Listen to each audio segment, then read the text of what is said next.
I don't know how much value I have in this universe, but I do know that I made a few people happier than they would have been without me. And as long as I know that, I'm as rich as I ever need to be. Hey kid, what time is that? It's time to refresh.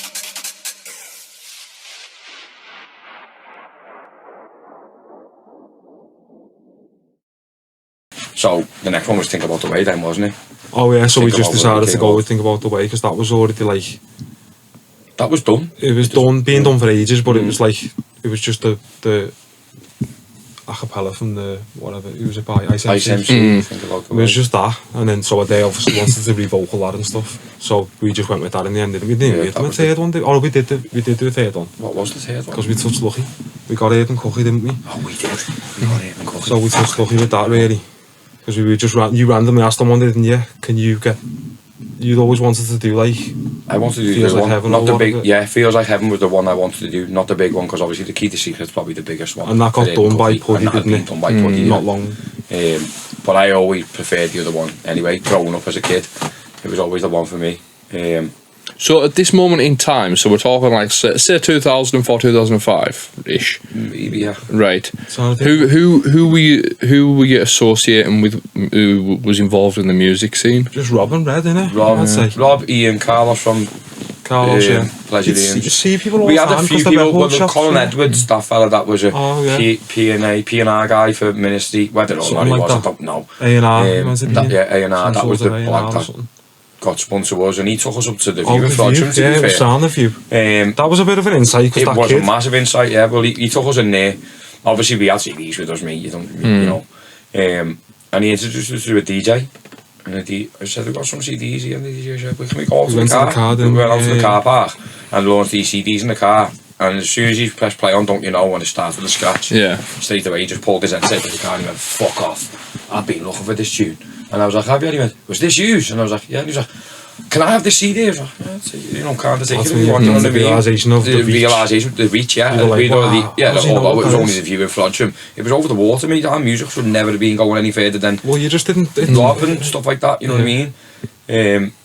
But Rob and Ian are the main two, there's no two ways about it. 100%. And then I think Lee probably come there after, didn't he? Yeah. Because that's the natural progression, isn't it? To have the local jocks playing the music out. Yeah, I wouldn't really say Lee or anyone like that was really ever Not a staple. heavily involved. They were just there about... The record shops were always like community for The record shop was everyone. major. So you bumped into loads of different people, you're seeing faces all the time, you'd be like, oh no way, what's happening? But the ones that you'd mainly be around, it would be mainly Rob and They Ian. worked there, didn't they? Spent Rob a lot of worked time in in Ian's plastics. office because Ian had the first base thing. Spent a fair bit of time in there. When did you meet Woods then? When he worked in No. Phase Records, Yeah. No same problem. time as Rob. Woody was the same age as me, or is the same age as me. We He didn't knew go to our the same Barry, schools, didn't he, but as he well? knew my cousin. He Yeah, went to yeah, school it with was my cousin and a couple of my childhood friends as well. So it was weird. And then going even further back, it turned out Woodsy went to primary school with one of our other mates that we made when we got to secondary school. So it was all dead weird. You know the way mad, isn't it? people say it's a How small world. circles work. Yeah, but to be fair, mate, I'd say Woodsy championed our sound as well. To be fair, especially he worked for Ian in first base DJ school. So a lot of his On the record shop. yeah, on the record shop, yeah, and a lot of his what's the word I'm looking for? The kids that used to pay to go, clients, so to speak. A lot of Ian's clients were obviously being persuaded by what Ian and Rob were pushing behind the desk at 3-beat or Phase Records. So all the students for the first beat, they were all playing our stuff. But Woodsy's teaching them how to DJ, but he's teaching them how to DJ with our tunes, do you know what I mean? So it was, yeah, I think everyone just snowballed quickly, mate. It feels like it did anyway. Yeah, that's how I feel. That's what, so Things just where you're sort telling the of- story. I'm picking that. That's Yeah, what things just sort They of did- fell, didn't it? It's It was hard weird. to put them in chronological order because things just pop up and you have to go, actually, was that before or Yeah, after 'cause that we've just done then?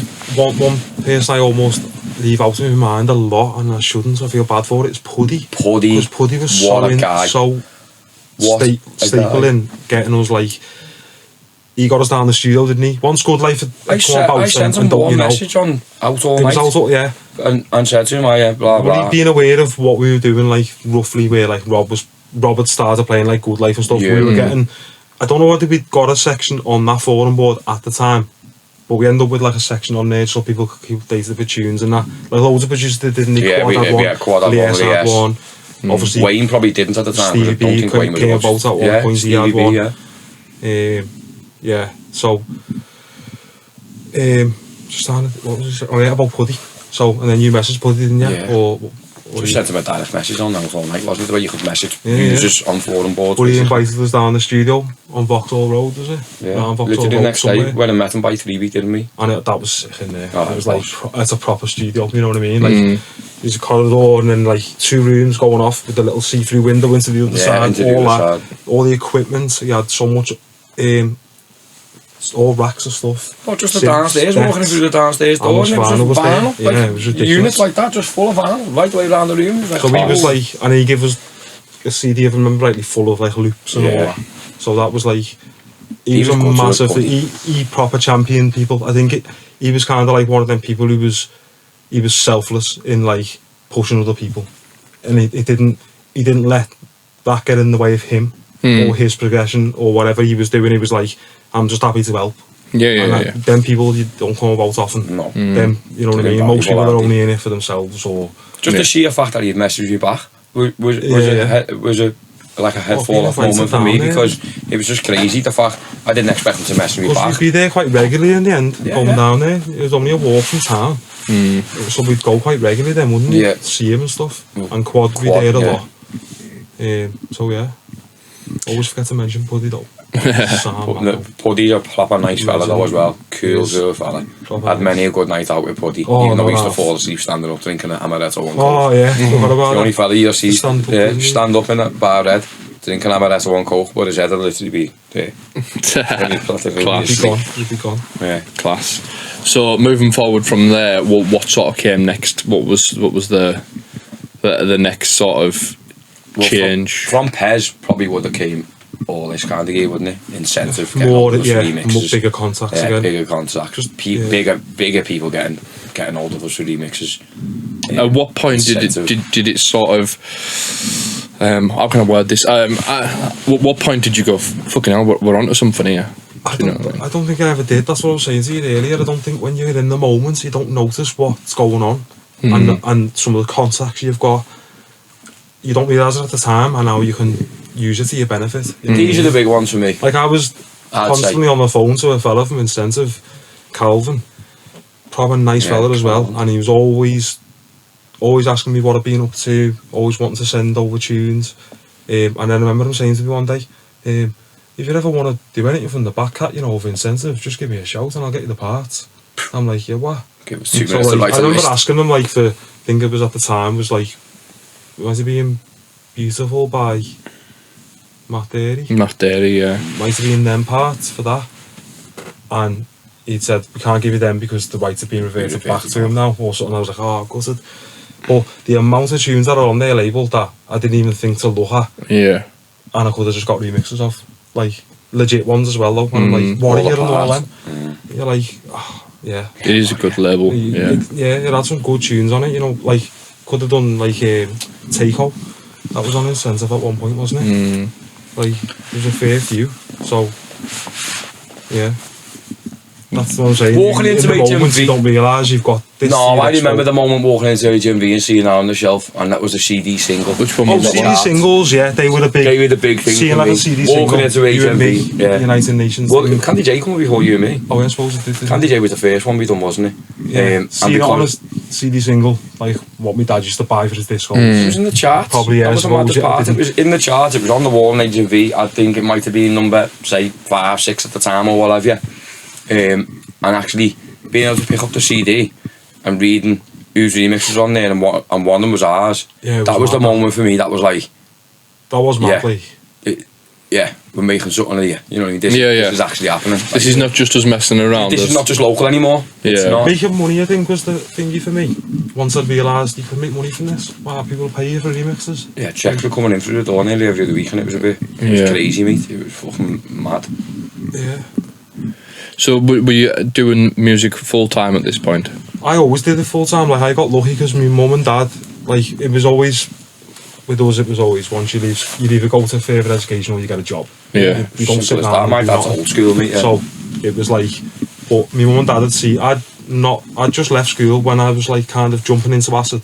Yeah. So it was during the time of leaving school, doing your GCSEs, where you're not really in school much. That's probably when I was like messing with acid loads. So study leave, all that stuff. yeah, all that stuff. Yeah.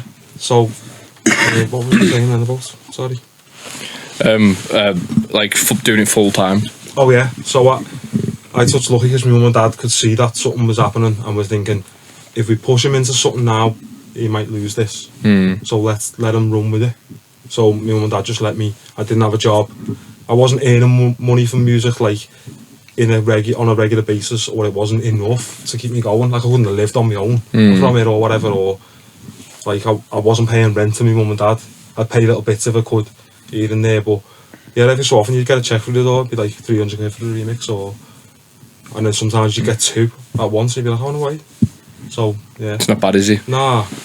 It doesn't work like that anymore. No, it's a different world. To be honest, I don't imagine you get anything anymore. Different world completely.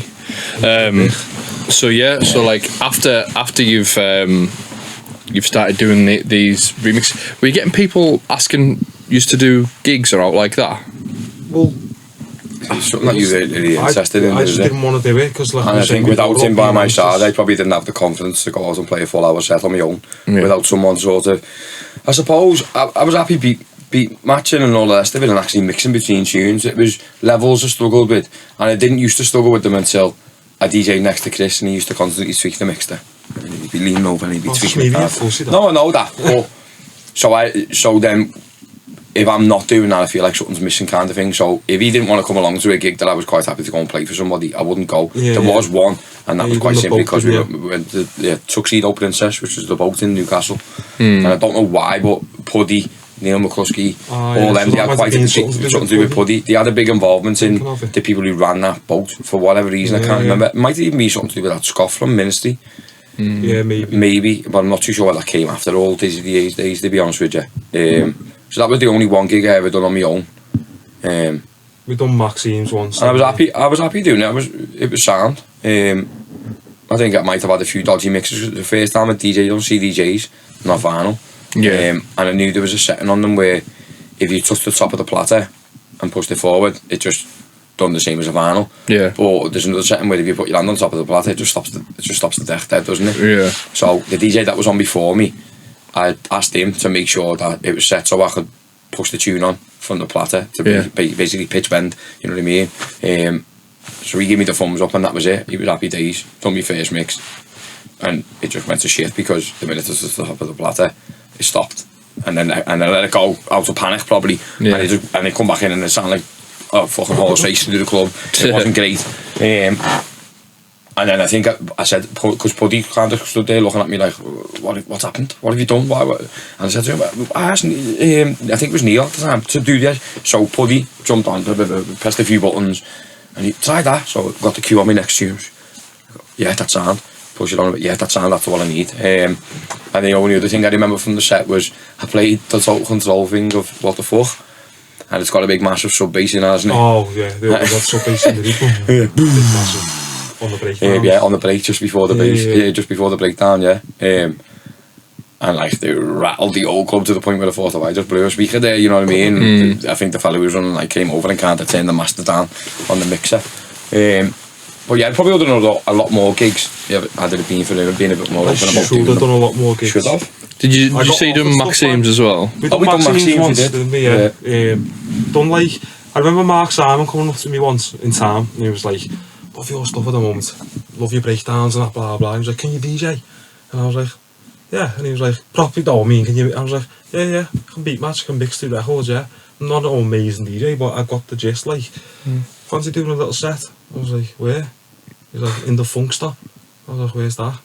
He was like, I didn't go out, so I didn't know much about, was it called the Funk Stop? It was called the Funk Stop, yeah. And he was like, it's in the 05. And I was like, there's like a little room in the 05. Corner room. No way, the 05, yeah. I was like, go ahead, I'll do that. And that was playing funky music, but I didn't have no funky records at the time, so I remember getting on my mate Tom, asking him for loads of, because I knew he had tons. He was a bit older than us, wasn't he? Yeah, Tom? and he kind of knew, he was going out a lot. He had the set of decks in the house, didn't he? He had vinyls and that, so he was, and he had all the latest tunes, what everyone local was playing, like Yeah. all the big tunes. Booty Shake, 91 and all that. Yeah, but even like the funky stuff, he was on that as Yeah, well. he was. So like CT's well, CT, CT, yeah, yeah. all that stuff. So I lent loads of records off him to do that gig. That was my first like ever gig anywhere. And I thought like, no way, I'm playing in the 05. I can't believe it. It's mad. Yeah. But it wasn't the 05. It was just the funk stop. But it still felt as good. It's literally And I just got off the paid dance for it. floor. That was what was mad. Like he come up to me at night, Mark. Like I always remember as well, Ray. There's Ray a fella Mav. called Ray Mav, because I was shitting myself. I'd never even been on Set of Technics. So and these were the Set of Technics with the Allen and Heath mixer, and the thing was at the back. The gains. Oh, yeah, remember the gain on the back of the mixer. It's annoying, but yeah, I remember him just stood there and I'd done a mix between. I don't know what 2 records it was, and I just remember him thumbs up to me, and I was thinking, oh, I must be doing okay. You know what I mean? To get the nod off him, like. So yeah, but then Mark Salmon comes through the end of the night and was like, "Done well there, nice one, lad," and give me an envelope. And I opened, there was like 50 quid in it or something. I thought, no way, sign that. I only done like half an hour or something. Half hour, if that. 40 minutes maybe. And then we done the actual 05 main room as a dizzy thing once, Yeah, major. because Pez had managed to get us a PA performing Good Life. So that what was the fella's name? Calvin, Was it Calvin? Yeah, the singer. the singer. Yeah. Yeah, I remember I think meeting so. him for the first time. Yeah, we'd never met him. Yeah, and Good day was the come ones that got the performed, vocal record. done that in the 05. Yeah, well, I actually went out live on Juice FM now. I think it did. Didn't It did. Yeah. So what was the situation there? You did the PA and a set, And we done a set as well. set. Done the I think set, so, yeah. Yeah, we did, because I remember starting with like I was doing like I'd done a few of them Cheddar and Philly tunes that night at the So time. did the other thing that we done for Will Rogers, did that come before that? Because we done the over twice. I didn't. Oh, the PA for Will Rod. Is that all it was? Didn't we do the set for Will? No, I don't remember doing a set for Will. No. I remember them organising a PA, but I don't feel like I remember having any involvement in We it. didn't And I have feel any like involvement in they it? just played the tune and got some bird to come over and mime it. And funny enough, that Yeah, bird it is was now like- Billy Clements. Oh, That's yeah, it the was, bird wasn't it? who come along and done it for us. Ah, yeah, it was. She was the one who pretended to sing it on stage anyway. Literally stood there the whole time with the hand over the mouth with the microphone there. Yeah. You couldn't see it, what she was saying, but But that's because she didn't that's how use the PAs words. were then. It was then, yeah, No one really done unfortunately. proper PAs. It was No. just the black. Yeah.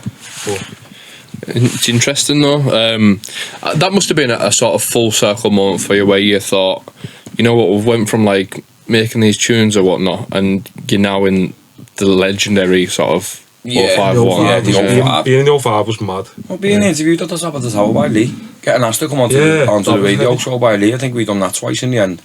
Yeah, going up the tower, yeah, that but the was first scary. time we got asked to do that, there's actually a recording somewhere. You can hear him swallow. I couldn't You can not literally hear him go before Because he Lee. just flipped, because he was doing all the talking though, as always, and then he's like, You have to fire his head over. I wouldn't mind listening to he that. hasn't You know. spoke, has he? So let's let him answer this question, and he just flung the mic. Yeah, here, because the I'm mics are on like spinny I stands, couldn't weren't even they? speak.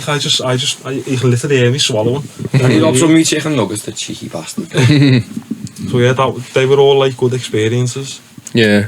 So as I say, you've done so much of a period of time, really, when you think about it. It's like stuff you've experienced, stuff that doesn't happen anymore as well. Yeah, Do you know what I mean? That's why I'm grateful Definitely. we got to experience what we did. I Definitely. still do wish that Same. we come around a few years earlier. Yeah. I think. Yeah, even earlier would have been a little bit nicer, maybe. I don't know. But I just think we could have made it something better out of it. But then I don't know whether. it's more about the amount of records you could have sold. Yeah. Previous. yeah, Even just that's knocking up true. bootlegs, just Bootlegs. pedals over the top of tunes. Like, You look how good some of the white labels were selling back then, like the cheeky tune stuff and stuff like that.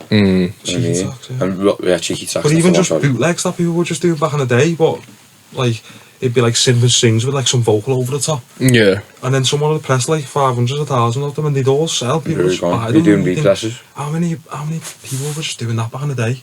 Making a lot of money off it, yeah. So moving forward from that point then,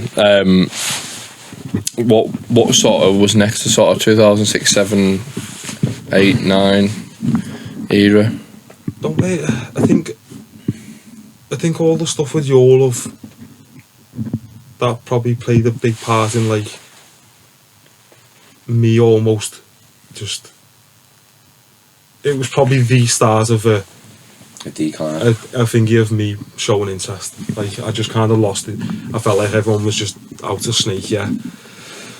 People were making money off the back here. Like I remember well, that was more like the One when I was doing One stuff. But I remember seeing a vinyl Rock the Microphone, the One thing.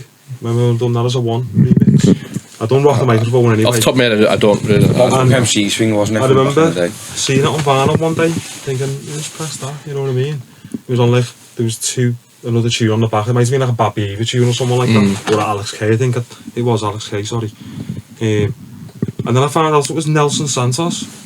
And he'd booked us for Maxime's. And I was like, hold on, isn't that same fella who booked us for Maxime's years ago? And then he's pressed your tunes now on a he's vinyl. pressed that, like, without... So I just, constant things were happening, like, where you're just thinking, full of What's snakes. that news to me? Probably just never told you.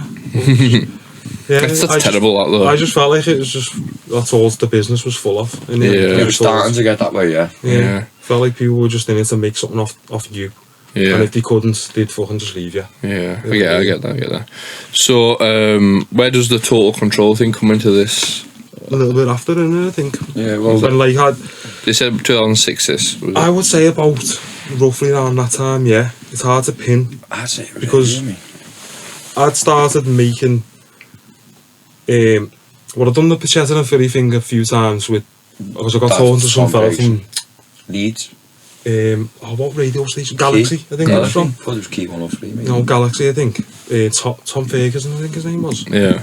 And I got speaking to him, and then he got a few remixes, like, from a few people. One was 24/7, the Yeah. Eclipse thing. So I done a mix of that, and I don't really. It's hard to really say where the Dizzy thing sort of stopped, because I don't feel like it really ever did. Because I was still getting asked to do remixes. I but could you probably just pinpoint. really I probably wasn't. always say I think it was a point in my life when we lost our auntie, and I've always been close to my cousin growing up, our Barry.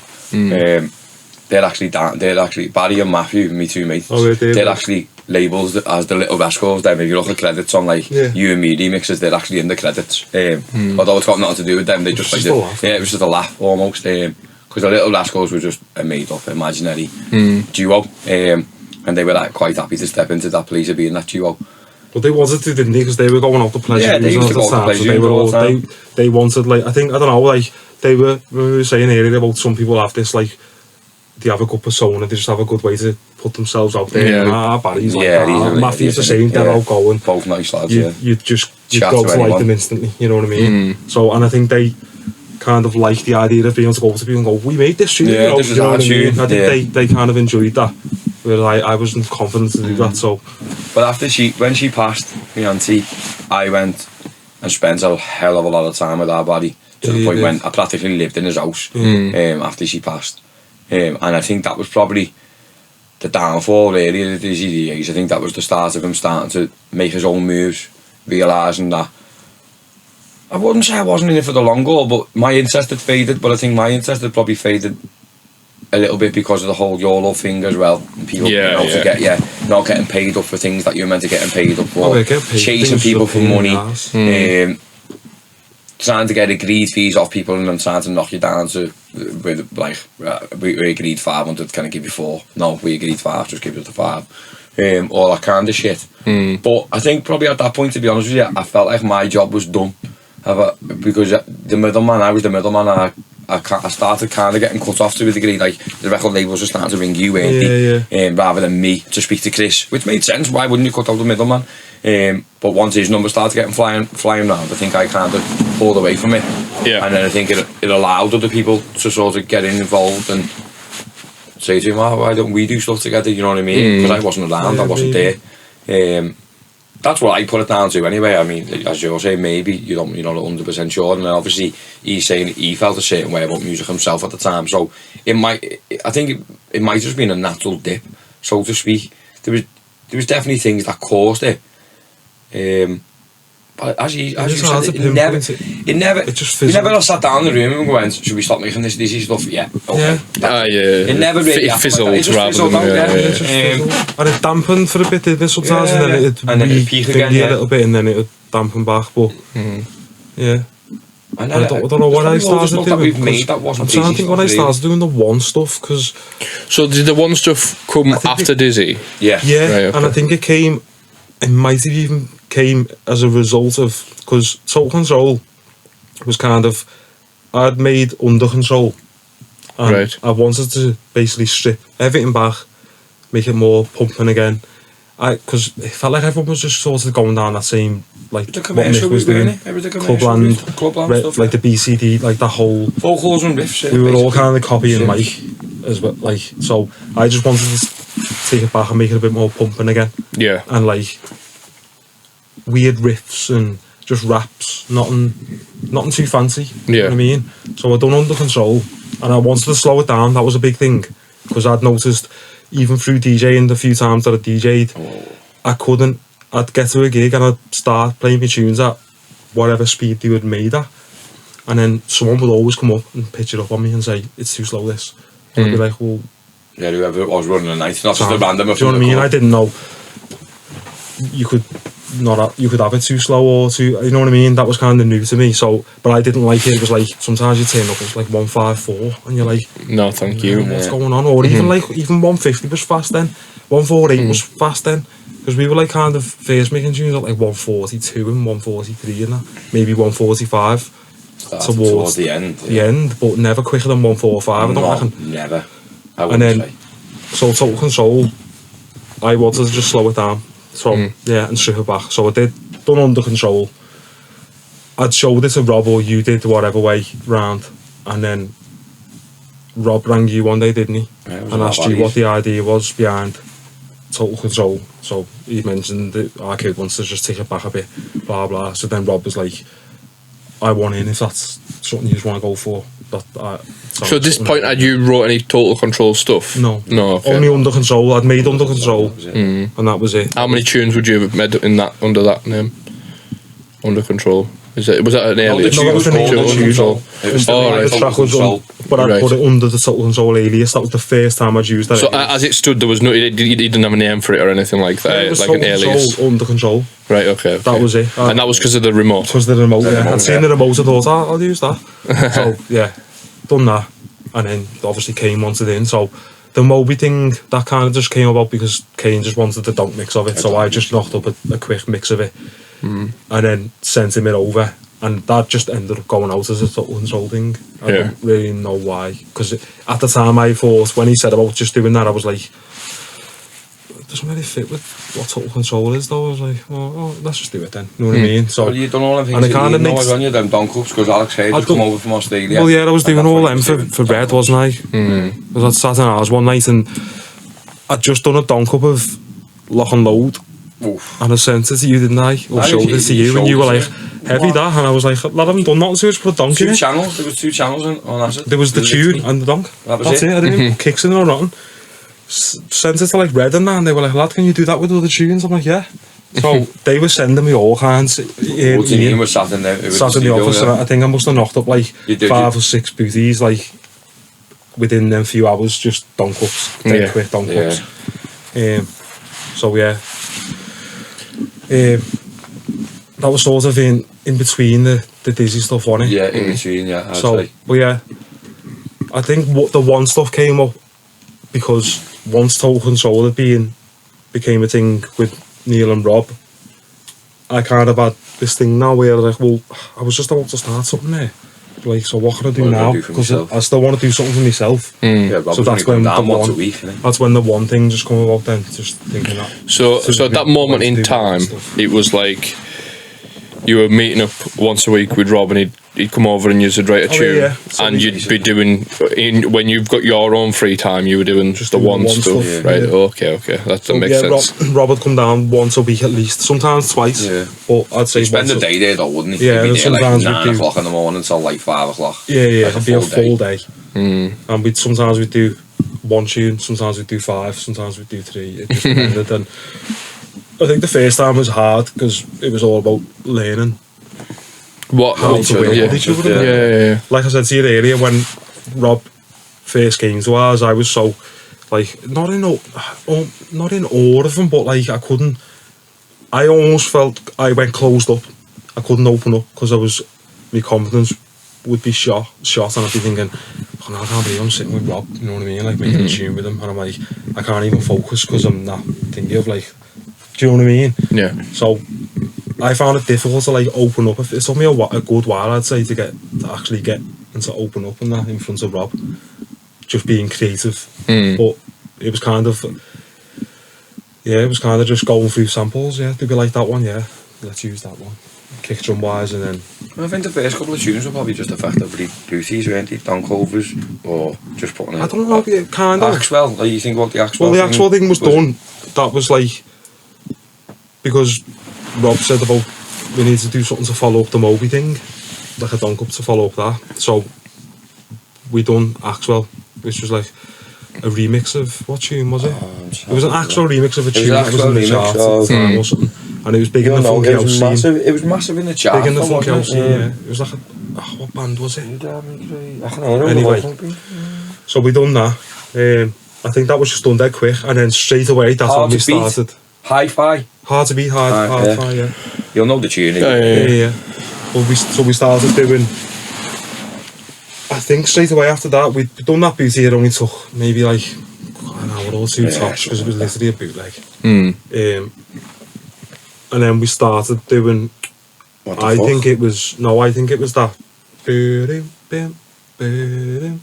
What was that? Slam Jam. Slam Jam, yeah. Slam Jamming or whatever. So I think it was that what we'd first done. Because I remember trying to use the thing out of the tune that Robert said we'll sample this, and it was like, and then he saying out at some point he said, but it's out of a different tune from years ago as well, and it was like, well, what's the other tune? And he was like, it's called such and such. So then we went out and looked on the internet for it, and then found the sample clearer then. So we could actually sample it better. I've done that before. I feel like that was the first proper tune where we'd actually, it's not just a bootleg. It is a bootleg, but it's not. There was more creative process to it though, wasn't there? Yeah. More to it, yeah. So when you start getting on a roll and it's you found you're comfortable and you found your feet with it, it seemed to be that you were just putting out tune after tune after tune after tune. It was there was for this amount for the amount of time you were doing tunes together, there was a serious volume of tunes. There was, yeah. Well, I was probably only involved in the first 3 or 4, to be fair. Oh, were you? Yeah, and then it kind of, but it fizzled off for me because I was working. Yeah, I think Static Bounce was probably the last one, wasn't it? Probably, I would say maybe Static Bounce. Yeah. Did you know for Static Bounce? I've asked Rob the same thing. Did you know when you made it that it was going to be as big as it was? I suspected it, to be honest. You knew it'd get a decent reaction because it had all the key elements, the classic elements of what a Scouse tune should have. You know what I mean? The rap was one of the biggest key parts of it being so big. I think that everyone just knew that rap from the Nick Skits tune. Yeah. So I think that probably helped. Straight away, it felt familiar to people. Maybe I still love to know it many had people. the Inferno noise, so straight away it felt familiar. Even listening to it now, if you listen to it, there's an old tune by. Who was it by? See the I don't know. I'm just taking a shot in the dark. Sorry about that. Do you know that? Oh yeah. Is that all the Warriors? What's the Warriors? The movie, the film. It sounds like the girl who's on the who does the voiceovers on the radios. I'll just be in a folder somewhere going through loads of folder samples. Yeah. But yeah, it's very, very energetic tune. Like it was massive, yeah. But it's probably the most input that any tune had. Well, say one of the most heaviest input tunes from all of us. Yeah, we all threw our fair sharing, didn't we? And that riff was something I always wanted to do though as well. It was on the flip side of a remix of Salt. Yeah. And I always loved that riff, and it just the first riff that comes to my head, like, we'll just do that one, innit? Yeah. I've always wanted to do that riff, so we did, didn't we? And that was it. Well, we just took one note. Yeah, we just took one note out of it and just recreated the riff rather than sample, because it would have been off record, so we would have got all the crackles or. Whose mix was it? Don't know Mark, whose mix it was, you know. Not Mark Simon's, it was the other one, wasn't it? No, Mark Simon's was a separate vinyl, wasn't it? Oh, it was. Yeah, I think Static Bounce was the last one for you, I would say, pretty much. Sloppy Afterbirth. Oh, yeah. That's when I fell asleep. Oh, is it? Yeah. Yeah, I think that was the tune I fell asleep. So I'd come home Yeah, from 'cause work. yeah. I'd come home from So it work. was a mad I was time. dead, obviously been in the studio for maybe Couple of 5-6 hours or whatever. I'd probably been there since 9 o'clock. I'd been in work since 9. Used to work in a school, finished at 3. Came home, walked in the studio, hello, sat down. What have you got? What do you come up with? And they were playing it. And I was like, yeah. And I remember sitting there like, play that bit back a sec. And I was like, why don't you fucking blah blah? And it was kind of like, yeah, we will in a minute. And then he carried on doing something else. And then I was like, why don't you do that thing I said before? And he was like, oh yeah, we'll do that in a sec. And it got to a point when I was like, these already know what they want with this tune. They've been on it for 5 or 6 hours now. Anything I say, it's too fresh. You know what I mean? It doesn't fit in with what they've already got planned out. They're already nearly at the end of the track now. I'm trying to change bits at the fucking just before the breakdown. And then I think I kind of just went, alright, I'll just lie here and listen to it. And the next thing is I fell asleep. I woke up and Rob had gone. Because the tune had been finished. Didn't have like a big argument or not over it, did we? You know what I mean? No, it was like, you want to be Kate, yeah. I just remember Kane, like, because at one point I'd just done something or whatever in the project and turned round to ask, or Robert said something in direction towards Neil or something, and we both turned around because we didn't hear a response, and we both looked and he was asleep, and we were like, I just kind of didn't know what to do. Rob just turned and looked at me, and I knew what the look was. It was like, why are we even bothering? What's the point? You know what I mean? And I'm like, I couldn't argue with it because I'm like, I know what you're saying, lad. I'm like, we didn't, nothing got said. It was just a look, and I thought, yeah, things are a bit, yeah, it was awkward. To be fair, he rang me, Rob. Yeah, he did in the end, didn't he? Yeah, Rob just rang you. Yeah, he just rang me and just said, I think we're basically better. He just called me and Chris, like, you're working. I can't get down on days that you're off work because that's weekends. Because I work in the school, I work Monday to Friday. Obviously, Rob couldn't turn up on Saturday and start doing tunes all day when he's got gigs that night and stuff like that. So yeah, it kind of, for me, that was my role with Total Control done then. I was just always just checking in the studio whenever Rob was around, seeing how Rob was, stuff like that. But I never really had any more input in tunes then from that point on. Yeah, that was what we done with music in that sense. Right, and so to do you said roughly about 5 tunes, did you say? At that Yeah, well, just trying to think off the top of my head, yeah, what was I involved with? I'd say, yeah, maybe 4 or 5 tunes. Static Bounce being the biggest one of them. And I'd still argue that's probably one of the biggest Total Control tunes. Definitely. I think it is, yeah. Which is quite interesting, really, because as he said, it was, I don't know what happened in the room that day, mate. Everyone was just almost we were talking about this area because we were talking about energy. Yeah. And like how sometimes you can't recreate the same energy. Yeah. You just, it's in the moment. Yeah, something just happened that day. You couldn't make another tune like that. There were all those moments where somebody said, why don't you try doing it? And we went, go ahead, and we've done it, and we all got programmed in, let's play, and it was like, yeah, like that, and then everyone's like, yeah, like that, and then I'd say, why don't you do such and such, and then he'd do it, like even and then Rob was like, yeah, we'll do that as well, you know what I mean, and everyone liked each other's ideas, do you know what I mean, and no one really sat there, it was never a point when you'd done something and went, and someone was looking at the other one, and we were going, not really, you know. And you'd have to argue that sort of where one person goes, I think it should be in there, and the other two are sitting there going, I don't think you should put that noise in there. See, it's a good energy in the room. That I like that. I like that. But we always had a good thingy with Rob though, from record shop days. Like he was a mad bastard anyway. Oh yeah, he was absolutely nuts. Definitely calmed down a bit now. Like when I look at him in podcasts and that, but mate, he was fucking mad. He was probably on the Charlie in the record shops and everything, to be fair. But you walk in the record shop sometimes and he'd be running around or sliding along the floor on his back with a box over his head, with that cut out holes with eyes and shit like that. You know what I mean? Stories for you. Yeah, and well. stories full of stories. Normally fucking big gangbang stories, to be honest with you. And obviously being a 16-year-old lad, it was one of those for me. It was like, oh, fucking hell. But man, get a bit involved in something along them lines, you know what I mean? Talking about birds and all the rest of it. And I wasn't a big goer out there, but I was big on birds, though I used to love it. When I was younger, like, bit of a Casanova. Yeah. So you start doing the hammering the Total Control tunes and stuff like that.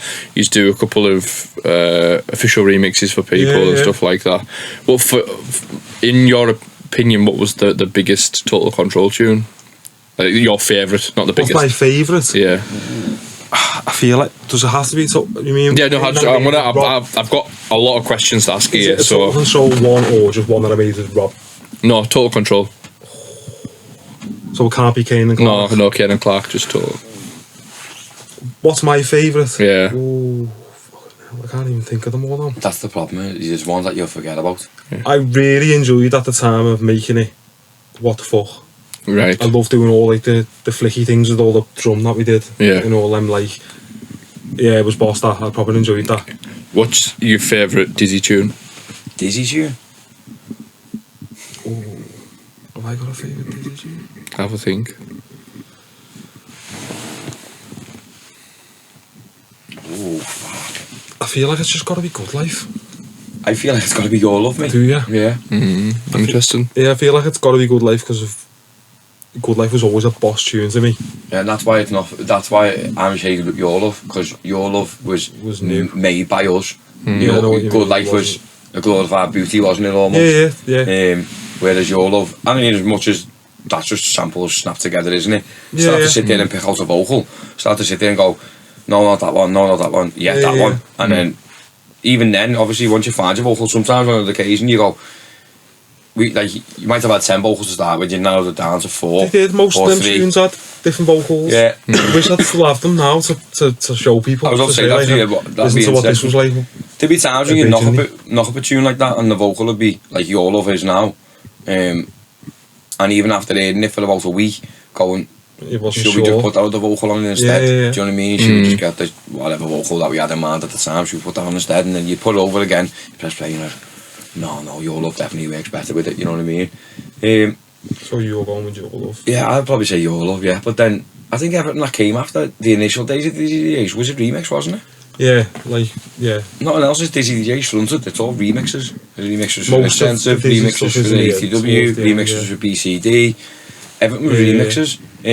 So it's just good to be able to remix tunes that Mick had done, you know what I mean? And then obviously the likes of Candy J, you know what I mean? Just all them kind of things that you never thought there'd ever be any chance of getting any sort of the part. You still have all the parts on them, won't you? You know what I mean? And just to have the parts on the CD and go, huh, you know, no one else has got these kind of thing. Obviously they were the days before the internet was massive. And now you can just pretty much get anything on there, can't you? Yeah. So, going forward then with the Total Control stuff, how long did that go on for? When did that finish up? Years, didn't it? Yeah, I don't know how many good years few it went years, on for. Like a good... I'd like to say like 8 years or something that was going Was it on that for. long? 5? Well, It might have been. Well, so think about it. Kane's daughter was born, wasn't she? His firstborn was born during the Total Control days. yeah, so And she's fucking towards... just left school. Yeah. Well, no, but that's how long back it was. Isn't No, it? I know, We're yeah. talking about how long we worked together for. Yeah, that's what I'm saying. I'm trying to think, like, if you look at, like, around 2006, maybe 7 would have been probably when it started, the Total Control thing, wouldn't it? Where would it have finished? For 13, 14? I don't know. Was that late? I thought it was. I don't think it was that late. Wasn't it that late? I thought it was That's about what 2010. To be honest. Okay, with you. 10. I'm just guessing. No, now. you've probably got a better idea of it. I mean, because when I was making stuff with Rob, and then even the one stuff, I just didn't get involved enough in the scene. I didn't stay involved. I'd done it from afar. Scene almost. had died though, hadn't it? To a degree, yeah. Well, the local scene had died. All the records shops were Locally for shutting us, down. yeah. I don't know when. It's hard to say when it ended. I could probably open a I have a project date on. that's project, dated last and go. What was the okay, last that- tune then? Do you know? It's unfinished. Oh, unfinished tune. Yeah. What is it? I can't even remember what. I don't think it's got any like vocal with it or anything like that. And it's funny because it kind of like, from what I remember of it, it was mainly Rob who would, like I said to you earlier on about towards the end, Rob would sit at acid and mess with acid and stuff, and I'd be like, decent this, and just be able to like sit back and actually. So then I'd be watching him doing stuff and that, and so I think the last thing that we done, he was heavily involved in like the project itself. And I'm sure when I last listened to it, which would have been a good 5-10 years ago now maybe, it sounded like where he took Club when he was doing like club album stuff and that, like it's like the slower sort of like not ploddy, but it's got like a bit of a movement to it rather than just being like, do you know what I mean? Full on, yeah. Fall to the floor, yeah. I think if you had carried on Total Control, you'd have evolved into that, because I noticed that you when you slowed your stuff down, that's what I said to you before, didn't I? It's got a proper groove to it, and I feel like if Total Control would have been a thing today, it'd be like 140 bangers, and I think you'd be better off for it as well. If that makes sense. You know what I I mean? think Total Control coming around these days would be everything that's getting released now, like your Hannah Lang gear. But yeah, I don't think it'd be far off that. Either that or it'd still be a load of fucking Don Cups. Because I think there was times when it probably got lazy, wasn't it? You know what I mean? When You could second guess it. Just to get it done. all the time, but I don't know where it'd be at now. Like I said to you earlier, I don't know if I sat down with Rob now to make a Total Control tune, would we just go into the folder that's got all the Total Control samples in and then start making another tune again from all them, and it would then sound at least like home almost. Like I said, there's a fine balance nowadays when you see bands get together and stuff like that, or they'll bring out a new album, and it's like you want the balance of their sound and modern sound, because I think the Arctic Monkeys are a prime example of that, aren't they? Was it Glastonbury they done this year? They headlined Glastonbury, and the thingy they got the backlash they got off the back of it was crazy, because they basically just done a set of all the new stuff and nobody fucking knew it. It's a different vibe completely as well. I was going to say to you, it's not the same though either, is it? You know what I mean? And they got a hell of a lot of backlash off the back of that. So my thing is, so it's like if you brought the Total Control sound back, you would want that authentic sound of why it was different to everyone else in the beginning, but it would have the modern techniques and that as together. Because there'd be people, for instance, there'd be people there sitting waiting, hearing the Total Control, they're coming back, and then it'd be like in their head they can half picture what it's going to sound like. That's what does my head in a bit sometimes, or has done my head in since ever of making music, because people have always got a thingy of what it should be, what they should expect from you. And if you don't hit them with their expectations, you can fall on your ass sometimes. You're like, people just don't appreciate it, or maybe not respect that it's what you've actually wanted to do, but I don't know. I think that body rock thing that you released for us, I think that could be a prime example, because we were literally talking about it the week, weren't we? And I said to you, I feel it leans more towards Total Control than does the Deejays for me personally. And I think it's just quite simply because the bass line, I think. It's a good tune, that. I like that. Yeah, I like the tune. We always liked the tune though, didn't we? We did actually. The tune that we sampled, we fucking loved, and that's the reason that we done it. And we were basically done it just for Reminisce, didn't we? Yeah, it was the only reason it got done. Really. So we had something fresh for Reminisce, so we could sort of say to the people, we're back, we're obviously going to be playing all our old bangers, but we've done a few fresh bits, you know what I mean? And I remember being on the phone to Kane and saying to him about having thingy, he went, "What, have you done something new?" And I was like, "Well, you kind of." And he's like, "Yes, lad, I fucking love that." He went, "I didn't expect that, I love all that." So yeah, Body Rock was one, and then another glorified beauty that I always wanted to do. I always just felt like, was it me? Yeah. I always felt like the vocal for Such a Feeling, John the Dentist, would sit perfectly over the top of the Get a Life piano. So we done that. That's there somewhere. You might never have heard it. In fact, it'll be on SoundCloud. It's in the mix from Reminisce, like. Did you need to pitch that, or did it actually fall right? No, it fits perfect with it. Excellent. I mean, probably had to maybe move it up a key, or something like that. I feel like I'm starting to get better, out. even now though. Like I listen to all the house music now more, as opposed to like scouse or bounce, if you like. And there's been a couple of tunes, haven't there, over the last year or two, and I've said to you, I've got one, just put that fucking vocal on that, me. I mean, I've got no equipment at home, no computer, or nothing like that, it's just all on my phone. And was it Dusky? Dusky done a tune recently called, I say recently, it's probably about 2 years old now, called Local Newspaper. You may or may not have heard it. And I always used to have the vocal in my head, and then I said to you, I'm going to just do that. And I done it and sent it over to you and said, does that sound, is it just me, or does that sound like that vocal belongs in that tune? Like it sounded that tune was written for that vocal, and then he's written the tune and then just pulled the vocal out and went, there's me instrumental. You know what I mean? Yeah, And yeah. it sit that well with it. So yeah, I only say that because when you said about did they have to pitch up such a good, such a feeling up or down or anything like that. Yeah. And you said no, just maybe a Yeah, tiny it just fell bit. in, I think. Yeah. What I'm gonna say is, would you mind if I came back and done a part 2 Witches as well? Because we've got we're at like 2010 now. I feel like there's still loads to do as well, and loads. There's probably to go loads that through. we've missed out. As Yeah. well. I've just got a couple of questions for you, if that's all right. Yeah, of course. It's just so this question from the last guest. So what I do is I tell them who's coming on, and then they'll get to me.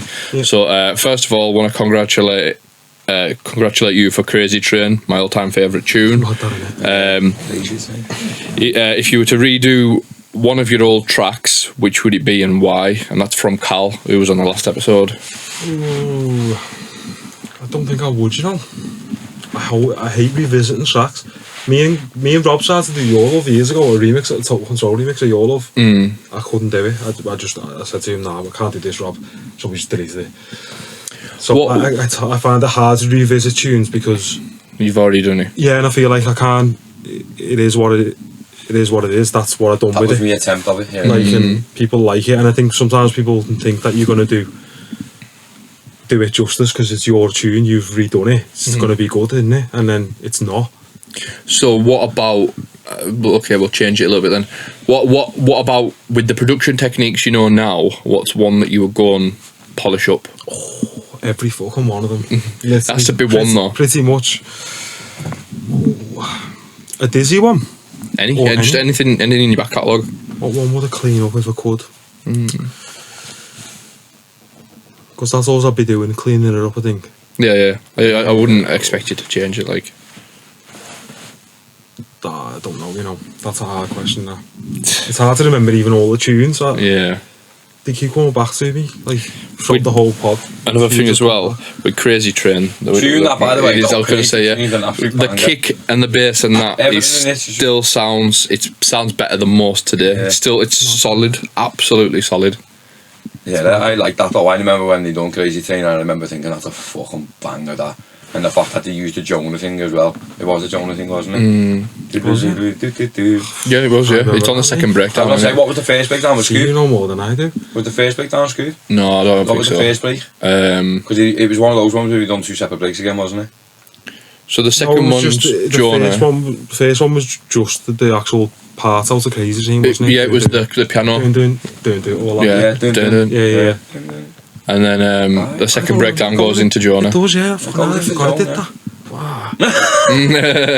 Yeah, but Crazy Train, good shout, that to be fair. It is, Who it is. was it that you said? Cal Hewitt. Yeah. It's an evil sound. Like loads of the Total Control kick and basses were quite evil sounding. They were tough. They were Yeah. solid. You know what I mean? Was, yeah. Not as tough as But like I said, it was just they were just vengeance, really. We'd layer bass lines. That was the biggest thing with the bass lines, I think. Layering them, finding the right ones that just worked together.